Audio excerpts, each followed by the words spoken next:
Hello guys, নমস্কার। তোমরা কেমন সবাই আছো? আমরা আশা করি সবাই ভালো আছো। আমি ভালো আছি। আমি চলে এলাম আবার নতুন ব্লগ নিয়ে পল্লবী ঘোষে। দেখো, আজকে আমাদের ডিনারে হচ্ছে রুটি, আলু ছিঁচকি। রুটি মা করছে। তেমন বেশি কিছু খাবারের আয়োজন নেই আজকে।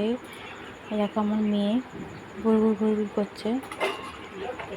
রুটি ওদিকে হয়ে গেছে, এদিকে আমার মা আলু ছিঁচকি বসাচ্ছে। দেখো, আমার মেয়ে খালি পড়তে বসতে বলছে, ও পড়তে বসবে না, খালি ঘুরবো খেলবো, খালি ভালো মন্দ খাবো, ঘুরবো খেলবো।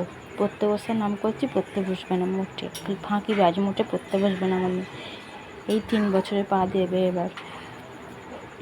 আমার বাপের বাড়িতে এসেছি, বাড়ি যাওয়ার টাইম হয়ে গেছে আমার। শ্বশুরবাড়ি যাবো এবার। মা আলু ছিঁচকি করবে।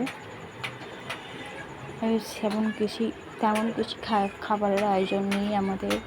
বন্ধুরা, সন্ধ্যে থেকে ব্লগ দেখাবার আমার টাইম হয়নি, কেন আমি বাড়িতে ছিলাম না, একটু ঘুরতে গেছিলাম মেয়েটাকে নিয়ে, ওই জন্য দেখাতে পারিনি। এরকম আমার মেয়ে আমার কাছে ঘুরঘুর করছে। এরকম আমার আলু চচ্চড়ি কষে দিয়েছে। তোমরা কে আলু চচ্চড়ি খেতে ভালোবাসো একটু প্লিজ কমেন্টে জানিও। আর প্লিজ আমার চ্যানেলটি একটু সাবস্ক্রাইব প্লিজ করে দিন, আর লাইক কমেন্ট শেয়ার করে দিন প্লিজ। দেখো কী হচ্ছে, ছোটো মা রং করছো কেন বাবা? দেখো, আর মা আমি করতে লেগে গেছি আলু চচ্চড়ি। আর মা বললো একটু নাড় করাটা, আমি একটু নাড়তে লেগে গেলাম।